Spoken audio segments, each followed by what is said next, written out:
परिश्रम का फल एक समय की बात है। एक छोटे से गांव में रामू नाम का एक किसान रहता था।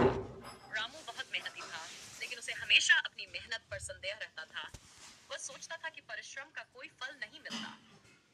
एक दिन गांव के एक वृद्ध व्यक्ति ने रामू को सलाह दी, बेटा, परिश्रम का फल अवश्य मिलता है। भगवान पर भरोसा रखो और मेहनत करो। रामू ने उस दिन से मेहनत करने का निश्चय किया। उसने अपने खेत की देखभाल अच्छे से करनी शुरू की। वह सुबह जल्दी उठकर खेत जोतता, समय पर बीज बोता और फसल की देखभाल करता। वहीं उसके पड़ोसी श्यामू हमेशा आराम करता और रामू का मजाक उड़ाता। वह कहता, तुम इतनी मेहनत क्यों करते हो? कौन दे है ये सब, आराम से जियो। लेकिन रामू ने उसकी बातों पर ध्यान नहीं दिया और मेहनत करता रहा। समय बीतता गया और जब फसल काटने का समय आया तो रामू के खेत में लहराती हुई सुनहरी फसल खड़ी थी।